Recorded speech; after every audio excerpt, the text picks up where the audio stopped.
Prime Asia TV ਦੇਖ ਰਹੇ ਸਾਰੇ ਹੀ ਦਰਸ਼ਕਾਂ ਦਾ ਸਵਾਗਤ। ਪ੍ਰੋਗਰਾਮ ਪ੍ਰਾਈਮ ਟਾਕ ਦੇ ਵਿੱਚ ਮੈਂ ਹਾਂ ਅਵਨੀਤ ਸਿੰਘ ਤੇਜਾ। ਪ੍ਰਾਈਮ ਟਾਕ ਦੇ ਵਿੱਚ ਅਸੀਂ ਚਰਚਾ ਕਰਦੇ ਹਾਂ ਕੈਨੇਡਾ ਦੇ ਸਮਾਜ ਦੀ, ਇੱਥੋਂ ਦੀ ਸਿਆਸਤ ਦੀ, ਇੱਥੋਂ ਦੀਆਂ ਬਾਕੀ ਗਤੀਵਿਧੀਆਂ ਦੀ, ਉਹਨਾਂ ਗਤੀਵਿਧੀਆਂ ਦੀ ਜਿਹਦੇ ਨਾਲ ਤੁਹਾਡਾ ਜਾਣੂ ਹੋਣਾ ਬੇहद ਜ਼ਰੂਰੀ ਹੋ ਜਾਂਦਾ, ਲਾਜ਼ਮੀ ਹੋ ਜਾਂਦਾ। ਹੁਣ ਅਸੀਂ ਜੇ ਇੰਟੈਰੀਓ ਸੂਬੇ ਦੀ ਗੱਲ ਕਰੀ ਤਾਂ ਇੰਟੈਰੀਓ ਸੂਬੇ ਦੀ ਨਵੀਂ ਚੁਣੀ ਹੋਈ ਸਰਕਾਰ, ਡਗ ਫੋਰਡ ਦੀ ਅਗਵਾਈ ਵਾਲੀ ਸਰਕਾਰ ਵੱਲੋਂ ਆਪਣਾ ਪਹਿਲਾ ਬਜਟ ਪੇਸ਼ ਕੀਤਾ ਗਿਆ। ਕੀ ਰਹੀਆਂ ਇਸ ਬਜਟ ਦੀਆਂ ਖੂਬੀਆਂ, ਉਸਦਾ ਲੇਖਾ ਜੋਖਾ ਕਰਨ ਵਾਸਤੇ ਮੇਰੇ ਨਾਲ ਨੇ ਅਨਿਲ ਸ਼ਰਮਾ ਜੀ, ਜੋ ਕਿ ਅਕਾਲ ਇੰਸ਼ੋਰੈਂਸ ਬ੍ਰੋਕਰੇਜ ਤੋਂ ਮੇਰੇ ਨਾਲ ਇੱਥੇ ਮੌਜੂਦ ਨੇ। ਸਭ ਤੋਂ ਪਹਿਲਾਂ ਸ਼ਰਮਾ ਜੀ ਤੁਹਾਡਾ ਸਵਾਗਤ ਕਰਦਾ ਜੀ। ਥੈਂਕ ਯੂ ਜੀ, ਬਹੁਤ ਸ਼ੁਕਰੀਆ। ਥੈਂਕ ਯੂ ਆਪਣੇ ਲਿਸਨਰ ਦਾ ਵੀ ਬਹੁਤ ਧੰਨਵਾਦ ਜਿਹੜੇ ਪ੍ਰੋਗਰਾਮ ਦੇਖ ਰਹੇ ਨੇ, ਐਂਡ ਹੋਪਫੁਲੀ ਕਿ ਉਹਨਾਂ ਨੂੰ ਇਸ ਤੋਂ ਕੁਝ ਨਾ ਕੁਝ ਇਨਫੋਰਮੇਸ਼ਨ ਮਿਲੇਗੀ ਜਿਹੜੀ ਕਿ ਆਪਣੀ ਜ਼ਿੰਦਗੀ 'ਚ ਯੂਜ਼ ਕਰ ਸਕਦੇ ਨੇ ਜੀ। ਅਨਿਲ ਸ਼ਰਮਾ ਹੋਣਾ ਬਾਰੇ ਮੈਂ ਦੱਸ ਦਵਾਂ ਕਿ ਲੰਬੇ ਸਮੇਂ ਤੋਂ ਇਸ ਖਿੱਤੇ ਦੇ ਨਾਲ ਜੁੜੇ ਹੋਏ ਆ। ਇਸ ਕਰਕੇ ਜਿਹੜੀਆਂ ਆਰਥਿਕ ਗਤੀਵਿਧੀਆਂ ਹੁੰਦੀਆਂ ਨੇ ਕੈਨੇਡਾ ਦੇ ਵਿੱਚ, ਉਹਦੇ ਬਾਰੇ ਕਾਫੀ ਡੂੰਘੀ ਨਜ਼ਰ ਇਹ ਰੱਖਦੇ ਨੇ। ਸਭ ਤੋਂ ਪਹਿਲਾਂ ਤਾਂ ਤੁਸੀਂ ਇਸ ਪਹਿਲੇ ਬਜਟ ਨੂੰ, ਡਗ ਫੋਰਡ ਦੀ ਅਗਵਾਈ ਵਾਲੀ ਸਰਕਾਰ, ਜਿਸ ਵਿੱਚ ਕਿਹਾ ਗਿਆ ਕਿ ਕੋਈ ਨਵੇਂ ਟੈਕਸ ਨਹੀਂ ਲਗਾਏ ਗਏ, ਪਹਿਲਾਂ ਮੋਟੀ ਇਹਦੇ ਬਾਰੇ ਜਾਣਕਾਰੀ ਦਿਓ। ਤੁਸੀਂ ਕਿਵੇਂ ਦੇਖਦੇ ਹੋ ਇਸ ਬਜਟ ਨੂੰ? ਦੇਖੋ ਜੀ, ਮੈਂ ਕਹਾਂਗਾ ਨਾਨ ਇਵੈਂਟ ਬਜਟ ਹੈਗਾ, ਬਿਕੋਜ਼ ਬੇਸਿਕਲੀ ਕੰਜ਼ਰਵੇਟਿਵ ਸਰਕਾਰ ਜਿਹੜਾ ਬਜਟ ਹੈਗਾ ਇਸ 'ਤੇ ਐਕਸਪੈਕਟ ਕੀਤਾ ਜਾਂਦਾ ਸੀਗਾ ਕਿ ਕਾਫੀ ਕੱਟ ਲੱਗਣਗੇ, ਲਾਈਕ ਮਾਈਕ ਹੈਰਿਸ ਵਾਂਗੂ ਜਿਵੇਂ ਪੁਰਾਣੇ ਪ੍ਰੀਮੀਅਰ ਸੀਗੇ ਕਿ ਇਹਦੇ 'ਚ ਕਾਫੀ ਚੀਜ਼ਾਂ ਕਟੌਤੀ ਕੀਤੀ ਜਾਏਗੀ, ਕੁਝ ਬੈਨੀਫਿਟਸ ਦੀ ਕਟੌਤੀ ਕੀਤੀ ਜਾਏਗੀ। ਬਟ ਡਗ ਫੋਰਡ ਸਰਕਾਰ ਨੇ ਜਿਹੜੇ ਕਿ ਫੈਡਰਲ ਇਲੈਕਸ਼ਨ ਆ ਰਹੇ ਨੇ ਅਕਤੂਬਰ ਦੇ ਵਿੱਚ, ਉਹਨੂੰ ਮੱਦੇਨਜ਼ਰ ਰੱਖਦੇ ਹੋਏ ਕਿ ਇਹ ਜਿਹੜਾ ਹੈ non event type of budget ਪੇਸ਼ ਕੀਤਾ, ਬਿਕੋਜ਼ ਡੈਫੀਨੇਟਲੀ ਕਿ ਪਾਰਟੀ ਡਿਫਰੈਂਟ ਹੋਣ ਕਰਕੇ ਫੈਡਰਲ ਦੇ ਵਿੱਚ, ਸੋ ਉਹਨਾਂ ਦਾ ਇਹ ਸੀ ਕਿ ਇਸ ਨੂੰ ਮੁੱਦਾ ਨਾ ਮਿਲੇ ਤਾਂ ਕਿ ਡਿਸਕਸ਼ਨ ਕਰਨ ਦਾ। ਸੋ ਕਟੌਤੀਆਂ ਬਹੁਤ ਘੱਟ ਰਹੀਆਂ, ਨਾਨ ਇਵੈਂਟ ਬਜਟ ਹੈਗਾ। ਇਹ ਪਹਿਲਾ ਬਜਟ ਸੀਗਾ। ਅਗਲੇ ਬਜਟ 'ਤੇ ਆਪਾਂ ਨੂੰ ਪਤਾ ਲੱਗਿਆ ਕਿ ਕੰਜ਼ਰਵੇਟਿਵ ਨੇ ਕੀ ਕਟੌਤੀਆਂ ਕਰਨੀਆਂ ਐਂਡ ਬਜਟ ਦੇ ਵਿੱਚੋਂ ਕਿੱਥੋਂ ਕਮੀ ਕਰਨੀ ਹੈਗੀ ਆ। ਇਹਦਾ ਮੇਨ ਮੁੱਦਾ ਇਹ ਵੀ ਰਿਹਾ ਆਪਣਾ ਤੇਜਾ ਜੀ ਕਿ ਜਿਹੜੀ ਇਹਦੀ ਸਭ ਤੋਂ ਵੱਡੀ ਗੱਲ, ਜਿਹੜਾ ਸਰਪਲਸ ਆਪਣਾ ਜਿਹੜਾ ਕਹਿੰਦੇ ਸੀ ਕਿ ਅਸੀਂ ਲੈ ਆਵਾਂਗੇ, ਉਹ ਨਹੀਂ ਹੋ ਰਿਹਾ ਹੈਗਾ। ਡੈਫੀਸਿਟ ਜਿਹੜਾ ਹੈਗਾ 2019 ਤੇ 2020 ਦੇ ਵਿੱਚ ਹਲੇ ਵੀ $11.7 ਬਿਲੀਅਨ ਦਾ ਡੈਫੀਸਿਟ ਰਹੇਗਾ ਇੰਟੈਰੀਓ ਸਰਕਾਰ ਦਾ, ਜਿਹੜਾ ਕਿ ਪਹਿਲੇ ਨਾਲੋਂ $3 ਬਿਲੀਅਨ ਘੱਟ ਹੈਗਾ। ਪਰ 2020-21 ਦੇ ਵਿੱਚ ਉਹ ਜਿਹੜਾ ਡੈਫੀਸਿਟ ਹੈਗਾ $10.3 ਬਿਲੀਅਨ ਹੋ ਜਾਏਗਾ, ਐਂਡ 22 ਤੋਂ 23 ਦੇ ਵਿੱਚ ਹੋ ਜਾਏਗਾ $3.5 ਬਿਲੀਅਨ। ਉਹ ਤੋਂ ਬਾਅਦ ਹੀ ਜਿਹੜਾ ਬਜਟ ਹੈ ਸਰਪਲਸ ਹੋਏਗਾ। ਸੋ ਜਿਹੜਾ ਵਾਅਦਾ ਜਿਹੜਾ ਕੀਤਾ ਸੀਗਾ ਇਲੈਕਸ਼ਨ ਵੇਲੇ, ਉਸ ਦੇ ਉੱਤੇ ਖਰੇ ਨਹੀਂ ਉਤਰ ਰਹੇ ਹੈਗੇ। So that is part of the story. ਜਿੰਨੇ ਵੀ ਪੋਲੀਟੀਕਲ ਪਾਰਟੀਆਂ ਇਹ ਹਰ ਇੱਕ ਵਾਰੀ ਹੁੰਦਾ, ਜਦੋਂ ਇਲੈਕਸ਼ਨ ਹੁੰਦੇ ਨੇ ਗੱਲਾਂ ਹੋਰ ਹੁੰਦੀਆਂ, ਬਾਅਦ ਵਿੱਚ ਗੱਲਾਂ ਸੱਚਾਈ ਕੁਛ ਹੋਰ ਹੁੰਦੀ ਹੈਗੀ ਹੈ। So definitely it's a non event budget.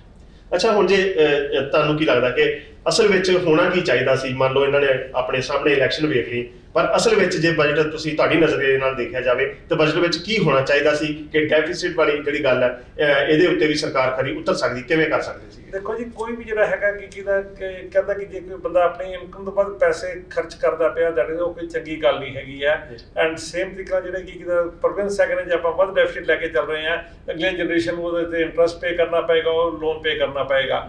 But ਜਿਹੜੀ ਪੋਲੀਟੀਕਲ ਪਾਰਟੀਆਂ ਹੈਗੀਆਂ, ਜਿਹੜਾ ਕੰਟਰੀ ਹੈਗਾ, ਇਹ ਸੋਸ਼ਲ ਸਿਸਟਮ ਨਾਲ ਕੰਮ ਕਰਦਾ, ਨਾ ਕਿ ਇਕੱਲੀ ਆਰਥਿਕ ਦੇ ਨਾਲ ਕੰਮ ਨਹੀਂ ਕਰਦਾ ਹੈਗਾ। ਸੋ ਗੌਰਮੈਂਟ ਦੀ ਵੀ ਮਜਬੂਰੀਆਂ ਹੁੰਦੀਆਂ ਕਿ ਜਿਹੜੇ ਕੁਝ ਬੈਨੀਫਿਟਸ ਜਿਹਨਾਂ ਨੂੰ ਕਰਨੇ ਪੈਂਦੇ ਹੈਗੇ ਨੇ।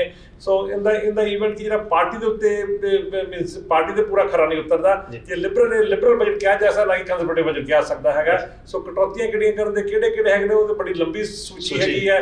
ਤੇ ਬਟ ਬੇਸਿਕਲੀ ਇਹ ਕਹਾਂਗੇ ਕਿ this is not A conservative the party ਦੇ ਵੱਲੋਂ ਬਜਟ ਨਹੀਂ ਹੈਗਾ, it's A moderate budget, election budget ਕਹਿ ਸਕਦੇ ਹਾਂ ਜੀ। ਹੁਣ ਜਦੋਂ ਅਸੀਂ ਆਉਂਦੇ ਹਾਂ ਕਿ ਇਹਦੇ ਵਿੱਚ ਖਾਸੀਅਤਾਂ ਕੀ ਰਹੀਆਂ, ਸਭ ਤੋਂ ਪਹਿਲਾਂ ਚਾਈਲਡ ਕੇਅਰ ਦੀ ਗੱਲ ਕਰਦੇ ਹਾਂ, ਬੱਚਿਆਂ ਦੀ ਸੰਭਾਲ ਦੇ, ਉਸ ਵਿੱਚ ਇਹਨਾਂ ਨੇ ਕੁਝ ਦੇਣ ਦੀ ਕੋਸ਼ਿਸ਼ ਕੀਤੀ ਹੈਗੀ ਹੈ। ਉਹਨੂੰ ਕਿਵੇਂ ਦੇਖਦੇ ਹੋ ਚਾਈਲਡ ਕੇਅਰ ਦੇ ਵਿੱਚ? That is a very good because ਹਾਲਾਂਕਿ ਜਿਹੜੀ ਹੈਗੀ ਇਨਕਮ ਦਾ ਜਿਹੜਾ ਲੈਵਲ ਹੈਗਾ, ਕਿ ਗੌਰਮੈਂਟ ਹਲੇ ਵੀ ਸੋਚਦੀ ਹੈ ਕਿ 1 ਲੱਖ 1.5 ਲੱਖ ਦੀ income is a substantial amount of income. Definitely ਜੇ ਕਪਲ ਦੀ ਇਨਕਮ $1.5 ਲੱਖ ਦੀ ਇਨਕਮ ਹੈਗੀ ਹੈ, ਟੈਕਸ ਤੋਂ ਬਾਅਦ ਉਹਨਾਂ ਨੇ ਕਾਫੀ ਜਿਹੜੀ ਟੈਕਸ ਜਿਹੜੀ ਆਫਟਰ ਟੈਕਸ ਇਨਕਮ ਜਿਹੜੀ ਘਰੇ ਲੈ ਕੇ ਜਾਂਦੇ ਘੱਟ ਰਹਿ ਜਾਂਦੀ ਹੈਗੀ ਹੈ। ਐਂਡ ਮੈਂ ਕਈ ਫੈਮਿਲੀ ਨੂੰ ਜਿਹੜਾ ਜਾਣਦਾ ਵੀ ਹੈਗਾ ਕਿ ਉਹਨਾਂ ਦਾ 2-2 ਹਜ਼ਾਰ ਦਾ ਚਾਈਲਡ ਟੈਕਸ ਦਾ ਬਿੱਲ ਹੈਗਾ। ਹੁਣ ਗੌਰਮੈਂਟ ਨੇ ਕੀਤਾ ਕਿ ਆਪਣਾ $1.5 ਲੱਖ ਤੱਕ ਦੇ ਇਨਕਮ ਤੱਕ ਵੀ ਤਕਰੀਬਨ $2200 ਦੇ ਕਰੀਬ ਉਹਨੂੰ ਚਾਈਲਡ ਟੈਕਸ ਦੀ ਜਿਹੜੀ ਚਾਈਲਡ ਕੇਅਰ ਐਕਸਪੈਂਸ ਦੇ ਵਿੱਚ ਉਹ ਮਿਲਣਗੇ, which is a good thing to do that one. ਕਿਉਂਕਿ ਅਦਰਵਾਈਜ਼ ਜਿਹੜੀ ਹੈਗੀ ਆ ਟੋਟਲ ਇਕਨੋਮੀ ਨੂੰ ਗਰੋ ਨਹੀਂ ਕਰਦਾ।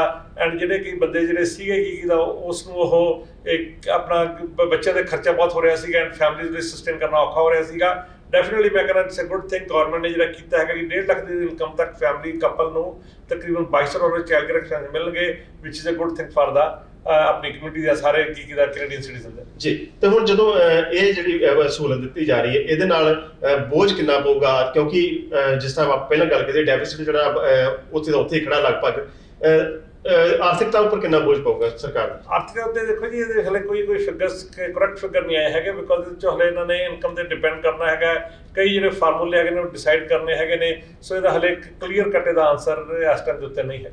ਹੁਣ ਜੇ ਟ੍ਰਾਂਜ਼ਿਟ ਦੀ ਗੱਲ ਕਰੀਏ, ਉਹਦੇ ਉੱਪਰ ਵੀ ਇਹਨਾਂ ਨੇ ਕਈ ਬਿਲੀਅਨ ਡਾਲਰ ਜਿਹੜਾ ਉਹ ਐਡ ਕੀਤਾ ਹੈਗਾ, ਲਗਭਗ 24 ਬਿਲੀਅਨ ਦੇ ਕਰੀਬ। ਉਹਨੂੰ ਕਿਵੇਂ ਦੇਖ ਰਹੇ ਹੋ ਤੁਸੀਂ? ਉਹ ਤਾਂ ਡੈਫੀਨਿਟਲੀ ਜਿਹੜੀ ਜਿੰਨੇ ਵੀ ਵਰਲਡ ਕਲਾਸ ਸਿਟੀ ਹੈਗੇ ਨੇ, ਤੁਸੀਂ ਜੇ if you go to London ਜਾਓ ਐਟ ਜਾਪਾਨ ਜਾਂ ਜਿੰਨੇ ਵੀ ਵਰਲਡ ਕਲਾਸ ਸਿਟੀ ਹੈਗੇ ਨੇ, ਉਹਦੀ ਜਿਹੜੀ ਹੈਗੀ ਹੈ Subway system is so good ਤਾਂ ਕਿ ਲੋਕਾਂ ਨੂੰ ਉਸ 'ਤੇ ਨਿਰਭਰ ਹੋ ਜਾਂਦੇ ਹੈਗੇ ਨੇ, ਉਹਦੀ ਮੂਵਮੈਂਟ ਵੱਧਦੀ ਹੈਗੀ ਹੈ, ਪਲੱਸ ਟੂਰਿਸਟ ਵੱਧਦਾ ਹੈਗਾ। ਲੌਂਗ ਟਰਮ ਦੇ ਵਿੱਚ it's a good strategy. And Canada ਜਿਹੜਾ ਟੋਰਾਂਟੋ ਹੈਗਾ, ਟੋਰਾਂਟੋ ਵੀ ਇੱਕ ਜਿਹੜਾ ਕੈਨੇਡਾ ਦਾ ਮੇਨ ਸ਼ਹਿਰ ਹੈਗਾ, ਜਿਹਦੇ ਵਿੱਚ ਕੀ ਯੂ ਕੈਨ ਸੇ ਕਿ ਆਪਣਾ ਫਾਈਨੈਂਸ਼ੀਅਲ ਹੱਬ ਕਹਿ ਸਕਦੇ ਹੈਗੇ ਆ, ਐਂਡ ਇਹਦੇ ਉੱਤੇ ਸਪੈਂਡ ਕਰਨਾ I think it's a very good strategy. And $24 billion ਲਾ ਕੇ ਮੇਰਾ ਖਿਆਲ ਹੈ 2024 ਤੱਕ ਕੰਪਲੀਟ ਕਰਨ ਦੀ ਕੋਸ਼ਿਸ਼ ਕਰ ਰਹੇ ਨੇ। ਐਂਡ ਜਲਦੀ ਜਦੋਂ 24 ਬਿਲੀਅਨ ਲੈ ਕੇ ਚੱਲੇ ਨੇ, ਜਲਦੀ ਜਿਹੜੇ ਬਜਟ ਦੇ ਉੱਪਰ ਚਲੇ ਜਾਂਦੇ ਨੇ, but I think this is a good infrastructure convert ਹੋ ਰਹੇ ਹੈਗੇ ਨੇ। ਤੁਸੀਂ ਇਹ ਦੇਖੋ ਆਪਣਾ ਜੀ ਕੀ ਕਿਦਾ ਅਮਰੀਕਾ ਜਾ ਕੇ ਦੇਖੋ, ਅਮਰੀਕਾ ਵਿੱਚ ਜਿਹੜੇ ਕੀ ਕਿਦਾ ਵਾਈ ਅਮਰੀਕਾ ਆਪਣੇ ਤੋਂ ਤਰੱਕੀ ਵਿੱਚ ਸਾਰੇ ਵਰਲਡ ਵਿੱਚ ਕਾਲੀ ਤਰੱਕੀ ਤੇ ਹੈ, ਉਹਨਾਂ ਦਾ ਜਿਹੜਾ ਟ੍ਰਾਂਸਪੋਰਟ ਨੈਟਵਰਕ ਇੰਨਾ ਸਟਰੋਂਗ ਹੈਗਾ ਕਿ ਕੁਝ ਕਹਿਣ ਦੀ ਹੱਦ ਨਹੀਂ ਹੈਗੀ। ਸੋ ਬੇਸਿਕਲੀ ਤੁਸੀਂ ਕਿਤੇ ਵੀ ਚਲੇ ਜਾਓ, ਕੋਈ ਹਾਈਵੇ ਲੈ ਲਓ, ਕੁਛ ਹੋਰ ਲੈ ਲਓ, ਠੀਕ ਹੈ, ਉਹਨਾਂ ਦਾ ਸਬਵੇ ਸਿਸਟਮ ਨਿਊਯਾਰਕ ਵਾਲਾ 'ਚ ਹੀ ਹੈਗਾ ਵਾ, ਬਟ ਉਹਦਾ ਰੋਡ ਸਿਸਟਮ ਇੰਨਾ ਅੱਛਾ ਹੈਗਾ ਕਿ ਕਦੀ ਵੀ ਉੱਥੇ ਕੋਈ ਉਹ ਮੀਨਸ ਜਿਹੜੇ ਜੇ ਕੋਈ ਇੱਕ ਰੋਡ ਬੰਦ ਹੁੰਦੀ ਹੈਗੀ, ਦੂਜੀ ਰੋਡ ਹਮੇਸ਼ਾ ਆਲਟਰਨੇਟ ਰੂਟਸ ਅਵੇਲੇਬਲ ਨੇ। ਆਪਣੇ ਕੈਨੇਡਾ ਦੇ ਵਿੱਚ ਬੇਸਿਕਲੀ ਖਾਸ ਕਰ ਅੰਟੈਰੀਓ ਜਿਹੜਾ ਲਾਰਜਰ ਪ੍ਰੋਵਿੰਸ ਹੈਗਾ, ਕੀ ਹੈ, ਇੱਕ 401 ਹੈਗਾ ਜਿਹੜਾ ਹਮੇਸ਼ਾ ਲੌਕ ਰਹਿੰਦਾ ਵਾ, ਦੂਜਾ 407 ਹੈਗਾ ਵਿਚ ਇਜ਼ ਕੀ ਕਿਦਾ ਆਮ ਬੰਦੇ ਲਈ ਕਾਫੀ ਮਹਿੰਗਾ ਪੈਂਦਾ ਹੈਗਾ। ਸੋ ਗਵਰਨਮੈਂਟ ਜਿਹੜਾ ਇਨਫਰਾਸਟ੍ਰਕਚਰ ਲਈ ਪੈਸਾ ਖਰਚ ਕਰਦੀ ਪਈ ਹੈ, I think that is a good sign for the economy ਤੇ good sign for the people of Ontario. ਬਿਲਕੁਲ। ਤੇ ਜਿਸ ਤਰ੍ਹਾਂ ਤੁਸੀਂ ਗੱਲ ਕੀਤੀ ਕਿ ਹਾਈਵੇਜ਼ ਜਿਹੜੇ ਨੇ ਉਹ ਜ਼ਿਆਦਾ ਹੋਣੇ ਚਾਹੀਦੇ ਨੇ, 401 ਦੀ ਤੁਸੀਂ ਉਦਾਹਰਨ ਦਿੱਤੀ, ਇਹ ਲੋਕ ਜਿਹੜੇ ਖਾਸ ਕਰਕੇ ਮੈਂ ਜੇ ਬਰੈਂਪਟਨ ਵਾਸੀਆਂ ਦੀ ਗੱਲ ਕਰਾਂ, ਜਿਹੜੇ ਰੋਜ਼ਾਨਾ ਹੀ ਬਰੈਂਪਟਨ ਮਿਸਾਗਾ ਜਿਹੜੇ ਟੋਰਾਂਟੋ ਜੌਬ ਵਾਸਤੇ ਜਾਂਦੇ ਆ, ਸਵੇਰੇ ਸ਼ਾਮ ਕਈ ਘੰਟੇ ਉਹਦੇ ਤੇ ਸਟਕ ਰਹਿੰਦੇ ਆ ਹਾਈਵੇਜ਼ ਦੇ ਉੱਪਰ, ਤੇ ਇਹ ਤੁਹਾਨੂੰ ਲੱਗਦਾ ਇਹਦਾ ਫੌਰੀ ਹੱਲ ਨਹੀਂ ਨਿਕਲ ਸਕਦਾ ਇਹਦਾ ਕੋਈ? ਇਹਦਾ ਫੌਰੀ ਹੱਲ ਦੇਖੋ ਜੀ, ਇਟਸ ਅ ਵੈਰੀ ਬਿਗ ਕੀ ਦਾ ਪ੍ਰੋਬਲਮ ਹੈਗੀ ਹੈ, ਗਵਰਨਮੈਂਟ ਨੂੰ ਕਈ ਚੀਜ਼ਾਂ ਕਰਨੀਆਂ ਪੈਣੀਆਂ ਹੈਗੀਆਂ, ਮੇਬੀ ਪੈਰਲਲ ਹਾਈਵੇ ਬਣਾਉਣੇ ਪੈਣਗੇ, ਬਿਕੋਜ਼ ਜੇ ਆਪਾਂ ਸਾਊਥ ਆਫ 401 ਤੋਂ ਸਾਊਥ ਜਾਂਦੇ ਹਾਂ, ਉੱਥੇ ਜਿਹੜਾ ਆਪਣਾ QW ਹੈਗਾ ਉਹ ਰੇਜ਼ਡ ਉਸ ਦੇ ਉੱਤੇ ਹੈਗਾ ਵਾ, ਨਾਰਥ ਵਾਲਾ ਜਿਹੜਾ 407 ਹੈਗਾ ਦੈਟ ਇਜ਼ ਕੀ ਦਾ ਪੇਡ ਹਾਈਵੇ ਹੈਗਾ। ਸੋ ਡੈਫੀਨਿਟਲੀ ਗਵਰਨਮੈਂਟ ਨੂੰ ਲੰਬੀ ਸੋਚਣ ਦੀ ਜ਼ਰੂਰਤ ਹੈਗੀ ਆ, ਐਂਡ ਇਸ ਦੇ ਉੱਤੇ ਪੈਸਾ ਖਰਚ ਕਰਨਾ ਜਿਹੜਾ ਇਨਫਰਾਸਟ੍ਰਕਚਰ ਤੇ ਇਜ਼ ਵਰਥ ਇਟ। ਇਹਦਾ ਸੋਲੂਸ਼ਨ ਕੀ ਹੈਗਾ, ਦੈਟ ਕੀ ਦਾ ਬੜੇ ਬੁੱਧੀਜੀਵੀ ਤੇ ਬੜੇ ਇੰਜੀਨੀਅਰਿੰਗ ਕੰਪਨੀਆਂ ਬਹਿ ਕੇ ਡੈਫੀਨਿਟਲੀ ਸੋਲੂਸ਼ਨ ਹਰੇਕ ਚੀਜ਼ ਦਾ ਹੈਗਾ। ਜੇ ਆਪਾਂ ਪ੍ਰੋਬਲਮ ਆਇਡੈਂਟੀਫਾਈ ਕਰ ਸਕਦੇ ਹੋ ਤਾਂ ਬਸ ਸੋਲੂਸ਼ਨ ਲੱਭਣਾ ਸੌਖਾ ਹੈਗਾ, ਬਟ ਉਹ ਕਿਸ ਦਾ ਹੈਗਾ ਉਹ ਮੇਰਾ ਖਿਆਲ ਆਪਣੇ ਇਸ ਪ੍ਰੋਗਰਾਮ ਦਾ ਮੁੱਦਾ ਨਹੀਂ ਹੈ। ਬਿਲਕੁਲ। ਜੇ ਮੈਂ ਹੁਣ ਬਰੈਂਪਟਨ ਦਾ ਜ਼ਿਕਰ ਕੀਤਾ ਤੇ ਬਰੈਂਪਟਨ ਦੇ ਲੋਕ ਕਾਫੀ ਨਿਰਾਸ਼ ਹੋਏ ਨੇ ਇਸ ਬਜਟ ਤੋਂ ਕਿ ਬਰੈਂਪਟਨ ਵਾਸਤੇ ਕੁਝ ਖਾਸ ਨਹੀਂ ਕੀਤਾ ਗਿਆ। ਬਰੈਂਪਟਨ ਤੋਂ ਜਿਹੜੇ ਬਾਕੀ ਚੁਣੇ ਹੋਏ ਆ MPP, ਉਹਨਾਂ ਨੇ ਵੀ ਇਹਦਾ ਵਿਰੋਧ ਕੀਤਾ ਕਿ ਬਰੈਂਪਟਨ ਨੂੰ ਅੱਖੋਂ ਪਰੋਖੇ ਕੀਤਾ ਗਿਆ। ਤੁਸੀਂ ਕਿਵੇਂ ਦੇਖਦੇ ਹੋ? ਦੇਖੋ ਜੀ, ਬਰੈਂਪਟਨ ਦੇ ਵਿੱਚ ਪਹਿਲਾਂ ਕੀ ਜਦੋਂ ਇਲੈਕਸ਼ਨ ਤੋਂ ਪਹਿਲਾਂ ਹਾਲਾਂਕਿ ਜਿਹੜੇ ਇੱਥੇ ਮੇਅਰ ਆਏ ਸੀ, ਉਹ ਤੋਂ ਪਹਿਲਾਂ ਕਿ ਅਸੀਂ ਯੂਨੀਵਰਸਿਟੀ ਆ ਰਹੀ ਹੈਗੀ ਆ, ਜਦੋਂ ਡਗ ਫੋਰਡ ਨੇ ਯੂਨੀਵਰਸਿਟੀ ਦੀ ਉਹ ਖਤਮ ਕਰ ਦਿੱਤੀ। ਸੋ ਦੇਰ ਆਰ ਕੀ ਕਈ ਪਰਸਨਲ ਕੀ ਗੱਲਾਂ ਵੀ ਹੋ ਸਕਦੀਆਂ ਹੈਗੀਆਂ। ਐਂਡ ਹਾਲਾਂਕਿ ਬਰੈਂਪਟਨ ਜਿਹੜਾ ਇੱਕ ਇਹੋ ਜਿਹਾ ਸ਼ਹਿਰ ਹੈਗਾ ਵਾ ਜਿਹੜਾ ਇਫ ਆਈ ਰਿਮੈਂਬਰ ਕਿ 1992 ਦੇ ਵਿੱਚ ਦੀ ਪਾਪੂਲੇਸ਼ਨ ਹਾਰਡਲੀ ਮੇਰੇ ਖਿਆਲ 2.5 ਲੱਖ ਦੇ ਕਰੀਬ ਹੁੰਦੀ ਸੀਗੀ, ਹੁਣ 5.5 ਲੱਖ ਤੋਂ ਉੱਤੇ ਪਾਪੂਲੇਸ਼ਨ ਜਾ ਚੁੱਕੀ ਹੈਗੀ ਆ। ਐਂਡ ਮਿਸਾਗਾ ਦੇ ਕੋਲ ਆਪਣਾ ਯੂਨੀਵਰਸਿਟੀ ਆਫ ਟੋਰਾਂਟੋ ਹੈਗਾ, ਇੱਥੇ ਵੀ ਰੈਜ਼ੀਡੈਂਸ਼ੀਅਲ ਕੈਂਪਸ ਬਣਦਾ, ਮੇਰਾ ਖਿਆਲ ਦੇ ਲਈ it was good for the Brampton ਦੇ ਲਈ ਜਿਹੜੇ ਬੱਚੇ ਜ਼ਰੂਰ ਜਾਂਦੇ ਪਏ ਨੇ। ਹੋਰ ਕੀ ਦਾ ਸਬਜੈਕਟ ਐਡ ਕਰ ਸਕਦੇ ਸੀਗੇ, ਹੋਰ ਕੀ ਕੁਝ ਕੀਤਾ ਸੀ। ਡੈਫੀਨਿਟਲੀ ਯੂਨੀਵਰਸਿਟੀ ਇਸ ਸਿਟੀ ਦੀ ਡਿਮਾਂਡ ਹੈਗੀ ਆ ਤੇ ਆਣੀ ਚਾਹੀਦੀ ਸੀ। ਤੁਹਾਨੂੰ ਲੱਗਦਾ ਕਿ ਤੁਸੀਂ ਵਿਚਰਦੇ ਹੋ ਸਮਾਜ ਦੇ ਵਿੱਚ, ਆਸੇ-ਪਾਸੇ ਵਿਚਰਦੇ ਹੋ, ਜਿਹੜਾ ਤੁਸੀਂ ਜ਼ਿਕਰ ਵੀ ਕੀਤਾ ਥੋੜਾ ਜਿਹਾ, ਜੇ ਉਹਨੂੰ ਥੋੜਾ ਹੋਰ ਖੁੱਲ ਕੇ ਗੱਲ ਕਰਨੀ ਹੋਵੇ, ਪੈਟਰਿਕ ਬਰਾਊਨ ਦਾ ਤੇ ਡਗ ਫੋਰਡ ਦੇ ਜਿਹੜੇ ਆਪਸੀ ਰਿਸ਼ਤੇ ਆ, ਉਹ ਵਾਕਈ ਇੱਥੋਂ ਦੀ ਸਿਆਸਤ ਵਿੱਚ ਇਸ ਤਰ੍ਹਾਂ ਦੀਆਂ ਚੀਜ਼ਾਂ ਹੁੰਦੀਆਂ ਨੇ ਕਿ ਜਿਹੜੀਆਂ ਨਜ਼ਰ ਆ ਰਹੀਆਂ ਨੇ ਸਾਹਮਣੇ? ਦੇਖੋ ਜੀ, ਅਟਕਲ ਬਾਜੀ ਹੈ, ਬਾਕੀ ਦਿਸ ਇਜ਼ ਕੀ ਦਾ ਵੈਰੀ ਡਿਫਿਕਲਟ ਟੂ ਕਮੈਂਟ ਇਸ ਦੇ ਉੱਤੇ, ਬਟ ਜਿੱਤੋਂ ਸਾਹਮਣੇ ਦੇਖਣ ਤੋਂ ਇਹ ਲੱਗਦਾ ਪਿਆ ਵਾ। ਬਾਕੀ ਵਿਚਲੀ ਗੱਲ ਕੀ ਆ, ਓਨਲੀ ਕੀ ਦਾ ਪੈਟਰਿਕ ਬਰਾਊਨ ਜਾਂ ਕੀ ਦਾ ਡਗ ਫੋਰਡ ਹੀ ਜਾਂਦੇ ਨੇ, ਬਟ ਬਰੈਂਪਟਨ ਸਿਟੀ ਨੂੰ ਜਿਹੜੀ ਯੂਨੀਵਰਸਿਟੀ ਆਣੀ ਸੀਗੀ ਉਹ ਨਹੀਂ ਆਈ, ਉਹ ਮੇਨ ਮੁੱਦਾ ਹੈ। ਬਿਲਕੁਲ। ਤੇ ਬਰੈਂਪਟਨ ਦੇ ਵਿੱਚ ਉਹ ਯੂਨੀਵਰਸਿਟੀ ਕਿਉਂ ਨਹੀਂ ਆਈ ਇਹਦੇ ਬਾਰੇ ਕਿਉਂਕਿ ਕਿਆਸਰਾਈਆਂ ਵੀ ਲੱਗ ਰਹੀਆਂ ਨੇ, ਸਾਰੇ ਪਾਸੇ ਬਹਿਸ ਵੀ ਹੋ ਰਹੀ ਹੈ। ਸਿੱਧੇ ਤੌਰ ਤੇ ਕਿਹਾ ਜਾ ਰਿਹਾ ਕਿ ਪੈਟਰਿਕ ਬਰਾਊਨ ਦੀ ਡਗ ਫੋਰਡ ਦੇ ਨਾਲ ਜਿਹੜੀ ਉਹਨਾਂ ਦੀ ਆਪਸ 'ਚ ਬਣਦੀ ਨਹੀਂ, ਉਹ ਇੱਕ ਵੱਡਾ ਕਾਰਨ ਇਹਦੇ ਵਿੱਚ ਹੋ ਸਕਦਾ। ਹਾਲਾਂਕਿ ਪੈਟਰਿਕ ਬਰਾਊਨ ਵੱਲੋਂ ਕੋਸ਼ਿਸ਼ ਕੀਤੀ ਜਾ ਰਹੀ ਹੈ ਕਿ ਪ੍ਰੋਵਿੰਸ਼ੀਅਲ ਲੈਵਲ ਤੇ ਜਾਂ ਫੈਡਰਲ ਲੈਵਲ ਤੇ ਜਾ ਕੇ ਇਸ ਮਸਲੇ ਨੂੰ ਹੱਲ ਕੀਤਾ ਜਾਵੇ ਤੇ ਜਿਹੜੇ ਫੰਡ ਨੇ ਉਹ ਸ਼ਹਿਰ ਵਾਸਤੇ ਲਿਆਂਦੇ ਜਾਣ। ਹੁਣ ਇਸ ਬਜਟ ਦੇ ਵਿੱਚ ਅੱਗੇ ਵਧੀਏ ਥੋੜਾ ਜਿਹਾ ਹੋਰ ਆਪਾਂ ਗੱਲ ਕਰਦੇ ਹਾਂ। ਬਜ਼ੁਰਗਾਂ ਵਾਸਤੇ ਜਿਹੜੀ ਹੈ ਉਹਦੀ ਗੱਲ ਕੀਤੀ ਗਈ, ਜਿਹੜੀ ਡੈਂਟਲ ਕੇਅਰ ਹੈ, ਪਹਿਲਾਂ ਤਾਂ ਸਾਰਿਆਂ ਨੂੰ ਐਂ ਲੱਗਾ ਕਿ ਸਾਰੇ ਬਜ਼ੁਰਗਾਂ ਵਾਸਤੇ 65 ਸਾਲ ਤੋਂ ਉੱਪਰ ਹੈ, ਪਰ ਜਦੋਂ ਅਸਲੀ ਕੁੰਡੀ ਬਾਹਰ ਆਈ ਉਹ ਕੁਝ ਹੋਰ ਨਿਕਲੀ। ਉਹਦੇ ਬਾਰੇ ਮੈਂ ਤੁਹਾਨੂੰ ਜਵਾਬ ਲਊਂਗਾ, ਪਰ ਇਸ਼ਾਰਾ ਹੋ ਗਿਆ ਇੱਕ ਬ੍ਰੇਕ ਦਾ। ਮਿਲਦੇ ਹਾਂ ਬ੍ਰੇਕ ਤੋਂ ਬਾਅਦ।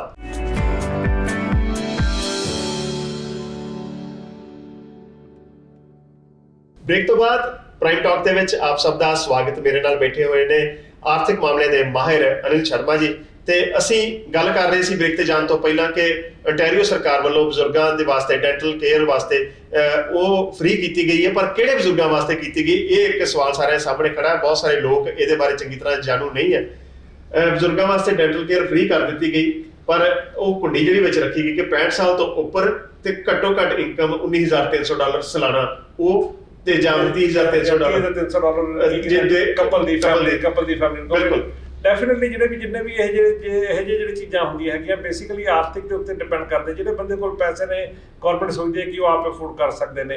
ਜਿਸ ਵੀ ਫੈਮਿਲੀ ਦੀ ਜਿਹਨੂੰ ਵੀ ਮੇਰੇ ਖਿਆਲ ਗਰੰਟਿਡ ਇਨਕਮ ਸਪਲੀਮੈਂਟ ਮਿਲਦਾ ਪਿਆ, ਕਿਉਂਕਿ ਐਸ ਜਿਵੇਂ ਆਪਾਂ ਨੂੰ ਪਤਾ ਹੋਵੇ ਕਿ ਇੱਥੇ ਆਪਾਂ ਜਿਹੜੀ ਪੈਨਸ਼ਨ ਮਿਲਦੀ ਹੈਗੀ ਹੈ ਓਲਡ ਏਜ ਪੈਨਸ਼ਨ, CPP ਤੇ guaranteed income supplement. Guaranteed income supplement ਜਿਹੜਾ ਹੈਗਾ ਇਹ ਬਜ਼ੁਰਗਾਂ ਨੂੰ 65 ਸਾਲ ਉੱਤੇ ਵਾਲੇ ਬੰਦੇ ਨੂੰ ਦਿੱਤਾ ਜਾਂਦਾ ਹੈਗਾ, ਤਾਂ ਕਿ ਉਹ ਕਿਸੇ ਇੱਕ ਰੇਖਾ ਤੋਂ ਉੱਤੇ ਰਹਿਣ, ਤਾਂ ਕਿ ਜਿਹਨਾਂ ਦੇ ਬੇਸਿਕ ਖਰਚੇ ਉਹਨੂੰ ਕੀਤੇ ਜਾਣ। ਜਿਹਨਾਂ ਨੂੰ ਉਹ ਮਿਲਦਾ ਪਿਆ ਉਹਦੇ ਨਾਲ ਲਿੰਕ ਕਰਨਗੇ ਕਿ ਜਿਹੜੇ ਹੈਗਾ ਬੇਸਿਕ ਡੈਂਟਲ ਐਕਸਪੈਂਸ ਉਸ ਨਾਲ ਕਵਰ ਕਰਨਗੇ। So which is a good thing for the ਆਪਣੇ ਜਿਹੜੇ ਸੀਨੀਅਰ ਦੇ ਲਈ ਅੱਛੀ ਚੀਜ਼ ਹੈਗੀ ਆ, ਬਿਕਾਜ਼ ਅਦਰਵਾਈਜ਼ ਕੀ ਦੰਦਾਂ ਦਾ ਇੱਥੇ ਕੰਮ ਹੈ ਵੀ ਕਾਫੀ ਮਹਿੰਗਾ ਸੀ। ਬਿਲਕੁਲ ਸਹੀ। ਹੁਣ ਆ ਜਾਂਦੇ ਆ ਆਟੋ ਇੰਸ਼ੋਰੈਂਸ ਤੇ। ਆਟੋ ਇੰਸ਼ੋਰੈਂਸ ਚੋਣਾਂ ਦੇ ਵਿੱਚ ਮੁੱਦਾ ਬਣਿਆ ਰਿਹਾ, ਹਰੇਕ ਜਗ੍ਹਾ ਤੇ ਇਸ ਬਾਰੇ ਗੱਲ ਕੀਤੀ ਗਈ ਕਿ ਆਟੋ ਇੰਸ਼ੋਰੈਂਸ ਜਿਹੜੀ ਘੱਟ ਕੀਤੀ ਹੈ, ਜਿਹੜੀ ਡਿਸਕ੍ਰਿਮੀਨੇਸ਼ਨ ਹੁੰਦੀ ਹੈ ਪੋਸਟਲ ਕੋਡ ਦੇ ਅਨੁਸਾਰ, ਉਹਨੂੰ ਸੁਧਾਰਿਆ ਜਾਊਗਾ ਵੀ ਇਸ ਤਰ੍ਹਾਂ ਨਹੀਂ ਹੋਊਗਾ। ਤੁਸੀਂ ਆਟੋ ਇੰਸ਼ੋਰੈਂਸ ਤੇ ਪਾਲਿਸੀ ਨੂੰ ਕਿਵੇਂ ਦੇਖਦੇ ਹੋ? ਦੇਖੋ ਜੀ, ontario ਵਿੱਚ ਆਟੋ ਇੰਸ਼ੋਰੈਂਸ ਸਭ ਤੋਂ ਮਹਿੰਗੀ ਹੈਗੀ ਆ। ਪਰ ਵਹੀਕਲ ਆਟੋ ਇੰਸ਼ੋਰੈਂਸ ontario ਮੇਰਾ ਖਿਆਲ $475 ਦੇ ਕਰੀਬ ਹੈਗੀ ਆ, ਬਲਕਿ ਕਿਊਬੈਕ ਦੇ ਵਿੱਚ ਈਵਨ BC ਵਿੱਚ ਵੀ ਇਹ ਤੋਂ ਸਸਤੀ ਹੈਗੀ ਆ, ਜਿੱਥੇ ਕਿ ICBC ਹੈਗੀ ਆ, insurance corporation of British Columbia ਹੈਗੀ ਆ, ਜਿਹੜੀ ਕਿ ਗਵਰਨਮੈਂਟ ਅਦਾਰਾ ਹੈ, ਉਸ ਤੋਂ ਵੀ ontario ਵਿੱਚ ਮਹਿੰਗੀ ਹੈਗੀ ਆ। ਐਂਡ ਹਮੇਸ਼ਾ ਮੁੱਦਾ ਰਿਹਾ ਕਿ ਇੰਸ਼ੋਰੈਂਸ ਕਾਫੀ ਮਹਿੰਗੀ ਹੈ, ਖਾਸ ਕਰ ਬ੍ਰਾਂਪਟਨ ਤੇ ਬ੍ਰਾਂਪਟਨ ਨਿਵਾਸੀਆਂ ਲਈ ਇਹ ਬੜਾ ਵੱਡਾ ਮੁੱਦਾ ਰਿਹਾ ਵਾ। ਜਿੰਨੇ ਵੀ GTA ਦੇ ਸਬਰਬਸ ਹੈਗੇ ਨੇ, ਸਿਵਾਏ ਤੁਸੀਂ ਜੇ ਵੈਸਟਵਾਲ ਛੱਡ ਜਾਓ ਜਾਂ ਨਾਇਗਰਾ ਰੀਜਨ ਕੋਈ ਛੱਡਦਾ ਜਾਵੇ, ਬਾਕੀ ਅਦਰਵਾਈਜ਼ ਤੇ ਬਿਗ ਮੁੱਦਾ ਗਵਰਨਮੈਂਟ ਜਿਹੜਾ ਕੀਤਾ ਕਲੀਅਰ ਨਹੀਂ ਕੀਤਾ ਹੈਗਾ। ਬਟ ਗਵਰਨਮੈਂਟ ਜਿਹੜੀ ਪਾਲਿਸੀ ਹੈਗੀ ਉਹ ਕਹਿੰਦੇ ਆ ਕਿ ਅਸੀਂ ਜਿਹੜੇ ਡਰਾਈਵਰਸ ਹੈਗੇ ਨੇ ਉਹਨੂੰ ਅਸੀਂ ਇਖਤਿਆਰ ਦੇਵਾਂਗੇ ਆਪਣਾ ਪ੍ਰੀਮੀਅਮ ਡਿਸਾਈਡ ਕਰ ਸਕਣ ਕਿਵੇਂ ਕਰ ਸਕਦੇ ਹੈਗੇ ਨੇ। ਖਾਸ ਕਰਕੇ ਜਿਹੜਾ ਆਟੋ ਇੰਸ਼ੋਰੈਂਸ ਦੇ ਵਿੱਚ ਜਿਹੜਾ ਹੈਗਾ ਥੋੜਾ ਕ੍ਰੈਡਿਟ ਸਕੋਰ ਨੂੰ ਯੂਜ਼ ਕਰਨਾ ਇਹ ਵਰਜਿਸ਼ ਸੀਗਾ, ਮਨਾਹੀ ਸੀ, ਇਸ ਬਾਰੇ ਨਹੀਂ ਕਰ ਸਕਦੇ ਹੈਗੇ ਨੇ। ਮੇਰਾ ਖਿਆਲ ਇਹ ਵੀ ਕੀਤਾ ਜਾ ਰਿਹਾ ਹੈਗਾ ਕਿ ਹਲੇ ਕਲੀਅਰ ਸਟ੍ਰੈਟੇਜੀ ਨਹੀਂ ਆਈ, ਬਟ ਇਹ ਅਟਕਲਬਾਜ਼ੀ ਲਾਈ ਜਾ ਰਹੀ ਹੈ ਕਿ ਜਿਹੜਾ ਕ੍ਰੈਡਿਟ ਸਕੋਰ ਆ ਉਹ ਤੁਹਾਨੂੰ ਯੂਜ਼ ਕਰ ਸਕਦੇ ਤਾਂ ਕਿ ਤੁਹਾਡਾ ਪ੍ਰੀਮੀਅਮ ਕਿੰਨਾ ਡਿਸਾਈਡ ਕੀਤਾ ਜਾ ਸਕੇ, ਉਸ ਤੇ ਕਰ ਸਕਦੇ ਆ।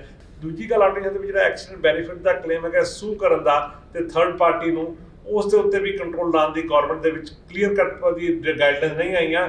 ਬਟ ਇਹ ਹੈਗਾ ਕਿ ਜਿਹੜੀ ਪਾਲਿਸੀ ਦੇ ਵਿੱਚ ਆਇਆ ਕਿ ਉਸ ਨੂੰ ਘੱਟ ਕੀਤਾ ਜਾਵੇ ਤਾਂ ਕਿ ਜਿਹੜੇ ਐਕਸੀਡੈਂਟ ਬੈਨੀਫਿਟ ਕਲੇਮ ਨੇ ਉਸ ਤੇ ਕੰਟਰੋਲ ਪਾ ਕੇ ਜਿਹੜੇ ਕੰਪਨੀਆਂ ਜਿਹੜਾ ਪ੍ਰੋਫਿਟੇਬਿਲਿਟੀ ਵਧਾਈ ਜਾਏਗੀ ਤਾਂ ਕਿ ਕੰਪਨੀ ਦੇ ਪ੍ਰੈਸ਼ਰ ਪੈ ਜਾਵੇ, ਰੇਟ ਘੱਟ ਸਕੇ। ਰੇਟ ਘਟਣ ਦੀ ਬਜਾਏ ਮੈਂ ਕਹਿੰਦਾ ਰੇਟ ਸਟੇਬਲ ਵੀ ਕੀਤੇ ਜਾਣ, that should be a good idea, because ਹਰੇਕ ਬੰਦੇ ਅਸੀਂ ਇਸ ਬਿਜ਼ਨਸ ਸ਼ੋਰ ਕਰਕੇ ਵੀ ਨੋ ਕਿ ਆਪਣੀ ਜਿਹੜੀ ਕਈ ਭੈਣ ਭਰਾ ਨੇ ਇਸ ਤੋਂ ਪੀੜਿਤ ਹੈਗੇ ਨੇ ਕਿ ਉਹਨਾਂ ਨੂੰ ਇਹ ਵੀ ਕਿਹਾ ਜਾਂਦਾ ਕਿ ਗੱਡੀ ਲੈਣ ਲਈ ਤੁਸੀਂ ਕੈਸ਼ ਲੈ ਸਕਦੇ ਹੋ, ਤੁਹਾਨੂੰ ਲੋਨ ਲੈਣਾ ਪੈ ਸਕਦਾ। So it is so expensive. So government ਨੇ ਜਿਹੜਾ ਕੁਝ ਕਰਨਾ ਹੈ ਇਸ ਤੇ ਡੈਫੀਨਿਟਲੀ ਇਹ ਕਰਨਾ ਚਾਹੀਦਾ ਹੈਗਾ ਤਾਂ ਕਿ ਜਿਹੜਾ ਆਮ ਬੰਦਾ ਹੈਗਾ ਉਹਦੀ ਇੰਸ਼ੋਰੈਂਸ ਕੁਝ ਕੰਟਰੋਲੇਬਲ ਫੈਕਟਰ ਦੇ ਵਿੱਚ ਆ ਜਾਏ। ਹੁਣ ਪਾਲਿਸੀ ਕੀ ਆਉਂਦੀ ਹੈ ਤੇ ਕਹਿੰਦੇ ਪਏ ਨੇ ਕਹਿੰਦਾ, ਪਰ ਡਿਟੇਲਸ ਹਲੇ ਆਉਣੀ ਆ ਉਸ ਵੇਲੇ ਕੀ ਹੋਵੇ। ਬਹੁਤ ਵਾਰ ਹੁੰਦਾ, ਬਹੁਤ ਸਾਰੀਆਂ ਨੀਤੀਆਂ ਅਜਿਹੀਆਂ ਬਣਦੀਆਂ ਨੇ ਜਿਹਦੇ ਵਿੱਚ ਕੰਪਨੀਆਂ ਦਾ ਇੱਕ ਦਬਾਅ ਸਿੱਧੇ ਤੌਰ ਤੇ ਨਾਲ ਲੌਬਿੰਗ ਹੁੰਦੀ ਹੈ। ਤੁਹਾਨੂੰ ਲੱਗਦਾ ਕਿ ਇਹ ਜਿਹੜੀ ਲੌਬੀ ਹੈ ਇੰਸ਼ੋਰੈਂਸ ਕੰਪਨੀਆਂ ਦੀ ਇੱਕ ਲੌਬੀ ਜਿਹੜੀ ਹੈ ਉਹ ਇਸ ਤਰ੍ਹਾਂ ਹੋਣ ਦੇਵੇਗੀ, ਸਰਕਾਰ ਉੱਪਰ ਦਬਾਅ ਰਹੇਗਾ ਕਿਸੇ ਨੂੰ ਇਸ ਤਰੀਕੇ? ਦੇਖੋ ਇੰਸ਼ੋਰੈਂਸ ਲੌਬੀ ਵੀ ਬੜੀ ਬਹੁਤ ਸਟਰੋਂਗ ਲੌਬੀ ਹੈਗੀ ਹੈ, ਬਿਕਾਜ਼ ਜਿਹੜਾ ਪੈਸਾ ਵੀ ਹੈਗਾ ਬੈਂਕਾਂ ਤੇ ਇੰਸ਼ੋਰੈਂਸ ਕੰਪਨੀ ਕੋਲ ਕੈਨੇਡਾ ਦੇ ਵਿੱਚ ਬਹੁਤ ਹੈਗਾ and it's a very strong lobby. But ਜਿਹੜੀ ਇੰਸ਼ੋਰੈਂਸ ਕੰਪਨੀਆਂ ਹੈਗੀਆਂ ਉਹਨਾਂ ਦੇ ਉੱਤੇ ਵੀ ਉਹਨਾਂ ਦੇ ਵੀ ਕੰਟਰੋਲ ਦੇ ਵਿੱਚ ਨਹੀਂ ਹੈਗਾ, ਬਿਕਾਜ਼ ਬੇਸਿਕਲੀ ਹੋ ਕੀ ਰਿਹਾ ਹੈਗਾ ਕਈ ਜਿਹੜੇ ਜਨਰਲ ਕਲੇਮਸ ਨੇ ਉਹ ਤੇ ਬਿਲਕੁਲ ਪੇ ਹੋਣੇ ਚਾਹੀਦੇ ਨੇ, ਤੇ ਪੇ ਕਰਨ ਲਈ ਇੰਸ਼ੋਰੈਂਸ ਦਾ ਪਰਪਸ ਹੀ ਹੈਗਾ ਕਿ ਤੁਸੀਂ ਕੋਈ ਇੰਸ਼ੋਰੈਂਸ ਲਿੱਤੀ ਹੈ ਜਨਰਲ ਕਲੇਮ ਤੁਹਾਨੂੰ ਪੇ ਹੋਣੇ ਚਾਹੀਦੇ ਨੇ। ਜਿਹੜੇ ਫਰਾਡੂਲੈਂਟ ਕਲੇਮ ਦੇ ਉੱਤੇ ਤਕਰੀਬਨ $1.5 ਬਿਲੀਅਨ ਪਿੱਛੇ IBO ਨੇ ਕੱਢਿਆ ਸੀ ਕਿ $1.5 ਬਿਲੀਅਨ ਦੇ ਇੰਸ਼ੋਰੈਂਸ ਦੇ ਫਰਾਡੂਲੈਂਟ ਕਲੇਮ ਹੋ ਰਹੇ ਨੇ ontario ਦੇ ਵਿੱਚ। ਜੇ ਉਸ ਨੂੰ ਕੰਟਰੋਲ ਕੀਤਾ ਜਾਵੇ, ਮੇਰਾ ਖਿਆਲ ਹਰੇਕ ਦਰਸ਼ਕ ਹਰੇਕ ਕੋਈ ਆਪਣਾ ਸਿਟੀਜ਼ਨ ਹਰੇਕ ਕੋਈ ਇੰਟੈਲੀਜੈਂਸ ਤੇ ਸਹਿਮਤ ਹੋਏਗਾ ਕਿ ਜਿਹੜੇ ਫਰਡੂਲੈਂਟ ਕਲੇਮ ਨੇ ਉਹਨੂੰ ਬੰਦ ਹੋਣਾ ਚਾਹੀਦਾ। ਉਹ ਕੰਪਨੀਆਂ ਕਿਵੇਂ ਕਰ ਸਕਦੀਆਂ, ਗਵਰਨਮੈਂਟ ਦੀ ਲੈਜਿਸਲੇਸ਼ਨ ਕਿਵੇਂ ਹੈਗੀ ਆ, ਬਿਕਾਜ਼ ਇੰਸ਼ੋਰੈਂਸ ਜਿਹੜੀ ਹੈਗੀ ਹੈ ਹਾਈਲੀ ਰੈਗੂਲੇਟਡ ਇੰਡਸਟਰੀ ਆ। ਇੰਸ਼ੋਰੈਂਸ ਕੰਪਨੀ ਫਿਸਕੋ ਤੋਂ ਬਗੈਰ ਰੇਟ ਵਧਾ ਨਹੀਂ ਸਕਦੀ ਹੈਗੀ ਤੇ ਪਲੱਸ ਉਹਨੂੰ ਪ੍ਰੋਫਿਟੇਬਿਲਿਟੀ ਦਿਖਾਣੀ ਪੈਂਦੀ ਹੈਗੀ ਆ। ਸੋ ਲੌਬੀ ਕੰਮ ਆਏਗੀ, ਬਟ ਲੌਬੀ ਨੈਗੇਟਿਵ ਨਹੀਂ ਆਏਗੀ। ਮੇਰੇ ਖਿਆਲ ਲੌਬੀ ਪੋਜ਼ਿਟਿਵ ਤਰੀਕੇ ਨਾਲ ਕੰਮ ਆਏਗੀ, ਨਾ ਨੈਗੇਟਿਵ ਤਰੀਕੇ ਨਾਲ ਜਾਏਗੀ। ਠੀਕ ਹੈ ਜੀ। ਹੁਣ ਇੱਕ ਜਿਹੜਾ ਬੜਾ ਅਜੀਬੋ-ਗਰੀਬ ਫੈਸਲਾ ਲੋਕਾਂ ਨੇ ਜਿਹੜਾ ਕਿਹਾ, ਮਾਫ ਕਰਨਾ, ਕਿ ਪਾਰਕਾਂ ਦੇ ਵਿੱਚ ਕਈ ਜਿਹੜੇ ਖਾਸ ਪਾਰਕਾਂ ਨੇ, ਪਬਲਿਕ ਪਲੇਸ ਜਿਹੜੇ ਹੈਗੇ ਆ, ਉੱਥੇ ਬੀਅਰ ਪੀਣੀ ਅਲਾਉ ਕਰ ਦਿਓ, ਉੱਥੇ ਦਾਰੂ ਪੀਣੀ ਅਲਾਉ ਕਰ ਦਿਓ।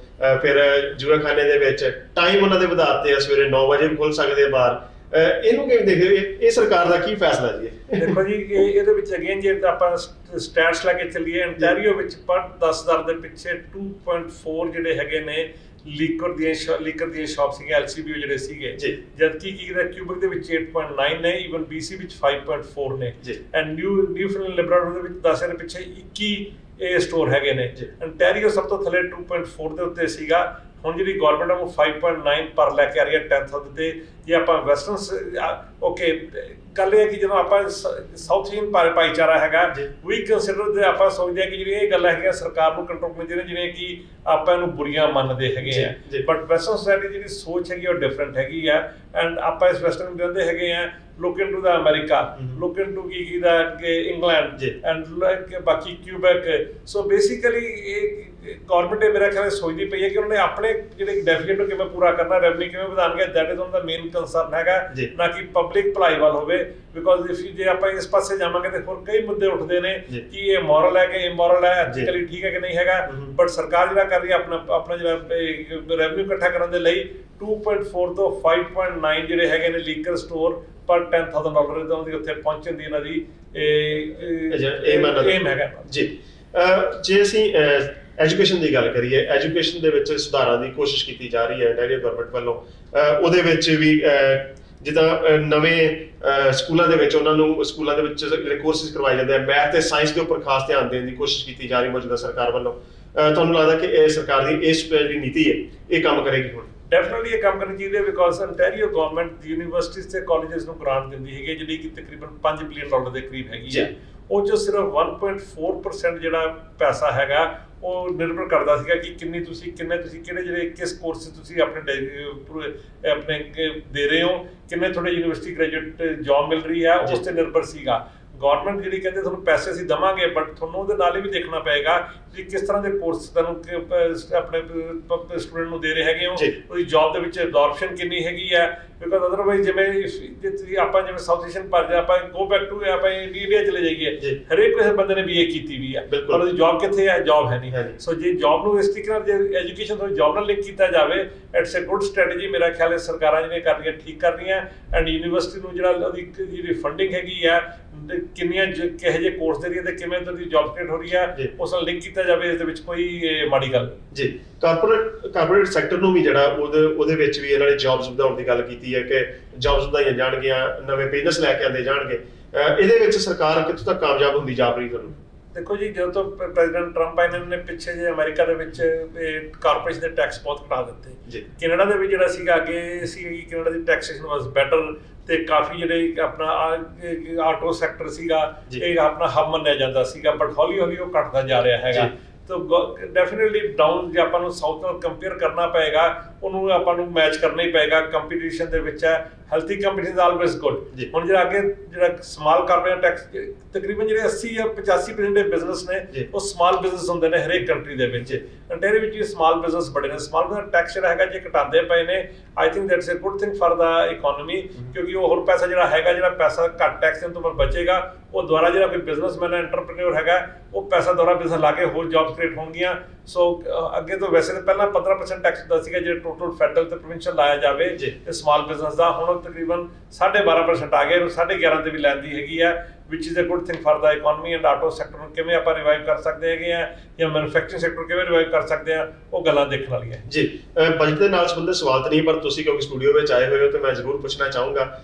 ਅੱਜ ਕੱਲ੍ਹ ਜਿਹੜਾ ਫੈਡਰਲ ਗਵਰਨਮੈਂਟ ਤੇ ਪ੍ਰੋਵਿੰਸ਼ੀਅਲ ਗਵਰਨਮੈਂਟ ਜਿਹੜੀ ਅੰਟੈਰੀਓ ਦੀ, ਇਹਦੇ ਵਿੱਚ ਕਾਰਬਨ ਟੈਕਸ ਨੂੰ ਲੈ ਕੇ ਕਾਫੀ ਬਿਆਨਬਾਜ਼ੀ ਵੀ ਹੋ ਰਹੀ ਹੈ ਤੇ ਜਿਹੜੀ ਪ੍ਰੋਵਿੰਸ਼ੀਅਲ ਗਵਰਨਮੈਂਟ ਹੈ ਉਹ ਕੋਰਟ ਦੇ ਵਿੱਚ ਵੀ ਚਲੇ ਗਈ ਹੈ ਕਿ ਹਰੇਕ ਮੰਚ ਤੋਂ ਇਸ ਦਾ ਵਿਰੋਧ ਕੀਤਾ ਜਾਊਗਾ ਕਾਰਬਨ ਟੈਕਸ ਜੋ ਲਗਾਇਆ ਗਿਆ। ਤੁਸੀਂ ਇਹਨੂੰ ਕਿਵੇਂ ਦੇਖ ਰਹੇ ਹੋ ਜੀ? ਦੇਖੋ ਜੀ, ਟੈਕਸ ਲਾਣਾ ਜਿਹੜੀ ਗਵਰਨਮੈਂਟ ਕੋਲ ਸਭ ਤੋਂ ਵੱਡਾ ਹਥਿਆਰ ਹੀ, ਮੈਂ ਤਾਂ ਕਈ ਵਾਰੀ ਕਈ ਪ੍ਰੋਗਰਾਮ ਤੇ ਕਹਿਣਾ ਹੁੰਦਾ ਕਿ ਗਵਰਨਮੈਂਟ ਕੋਲ ਸਭ ਤੋਂ ਵੱਡਾ ਹਥਿਆਰ ਹੈਗਾ ਮਨੀ ਪ੍ਰਿੰਟ ਕਰਨਾ ਤੇ ਟੈਕਸ ਲਾਣਾ। ਐਂਡ ਟੈਕਸ ਲਾਣਾ ਦੇ ਵਿੱਚ ਹੁਣ ਕੀ ਹੈ ਕਿ ਉਸ ਤੋਂ ਕਾਰਬਨ ਜਿਹੜੀ ਐਮਿਸ਼ਨ ਹੁੰਦੀਆਂ ਪਈਆਂ ਉਸ 'ਤੇ ਕਿੰਨਾ, ਉਸ 'ਤੇ ਆਪਣਾ ਐਨਵਾਇਰਨਮੈਂਟ 'ਤੇ ਕਿੰਨਾ ਫਰਕ ਪੈਂਦਾ ਪਿਆ। ਅਗੇਨ ਇਹਦੇ ਲਈ ਪੂਰੀ ਪੜ੍ਹਾਈ ਦੀ ਤੇ ਪੂਰੀ ਉਹ ਕੀ ਹੈ ਤੱਥ ਦੀ ਜ਼ਰੂਰਤ ਹੈਗੀ ਆ। ਐਂਡ ਜੇ ਆਪਾਂ ਦੇਖਿਆ ਜਾਵੇ ਇੱਧਰੋਂ ਪ੍ਰੈਜ਼ੀਡੈਂਟ ਟਰੰਪ ਨੇ ਤਾਂ ਇਹ ਕਹਿ ਦਿੱਤਾ ਸੀ ਕਿ ਕਾਰਬਨ ਤੇ ਐਮਿਸ਼ਨ ਜਿਹੜਾ ਹੈਗਾ ਸਭ ਕੀ ਦਾ ਇਹ ਨੌਨਸੈਂਸ ਆ ਤੇ ਇਹਦਾ ਕੋਈ ਫਾਇਦਾ ਨਹੀਂ ਹੈਗਾ। ਈਵਨ ਪੈਰਿਸ ਵਿੱਚ ਜਿਹੜੀ ਡੀਲ ਸੀਗੀ ਉਸ ਤੋਂ ਵਾਕਆਊਟ ਕਰ ਗਏ ਹੈਗੇ ਨੇ। ਐਂਡ ਬਟ ਟੈਰੀਓ ਜਿਹੜੀ ਹੈਗੀ ਹੈ ਜੇ ਪੈਸਾ ਲਾ ਕੇ ਐਨਵਾਇਰਨਮੈਂਟਲ ਨੂੰ ਠੀਕ ਰੱਖਦੇ ਹੈਗੇ ਨੇ ਉਹਦੇ ਲਈ ਕੋਈ ਮਾੜੀ ਗੱਲ ਨਹੀਂ। ਹਾਲਾਂਕਿ ਜਿਹੜਾ ਟੈਰੀਓ ਜਿਹੜਾ ਆਪਣਾ ਕੈਨੇਡਾ ਸੱਚੇ ਆਪਣਾ ਵਾਸਟ ਕੰਟਰੀ ਹੈਗਾ ਜਿਹਦੇ ਰਿਸੋਰਸ ਇੰਨੇ ਅੱਛੇ ਹੈਗੇ ਨੇ ਜਿਹਨੂੰ ਪ੍ਰੀਜ਼ਰਵ ਕੀਤਾ ਜਾਏਗਾ, ਚੰਗੀ ਗੱਲ ਹੈਗੀ ਆ। ਹੁਣ ਇਹ ਪੈਸਾ ਕਿੱਥੇ ਇਨਵੈਸਟ ਕਰਦੇ ਨੇ ਤੇ ਕੀ ਹੁੰਦਾ ਉਸ ਦੇ ਉੱਤੇ ਬਹੁਤ ਜ਼ਿਆਦਾ ਨਿਰਭਰ ਕਰਦਾ। ਬਿਲਕੁਲ, ਤੇ ਇਹਦੇ ਉੱਪਰ ਪ੍ਰਾਈਮ ਏਸ਼ੀਆ ਟੀਵੀ ਦੀ ਨਜ਼ਰ ਵੀ ਲਗਾਤਾਰ ਬਣੀ ਰਹੇਗੀ ਤੇ ਅਸੀਂ ਫੇਰ ਸੱਦਾ ਦੇਵਾਂਗੇ ਅਨਿਲ ਸ਼ਰਮਾ ਜੀ ਨੂੰ ਕਿ ਉਹ ਫੇਰ ਆਉਣ ਸਟੂਡੀਓ ਵਿੱਚ, ਜੋ ਵੀ ਨਵੀਆਂ ਡਿਵੈਲਪਮੈਂਟ ਹੋਣਗੀਆਂ ਉਹਦੇ ਉੱਪਰ ਆਪਾਂ ਫੇਰ ਗੱਲ ਕਰਾਂਗੇ।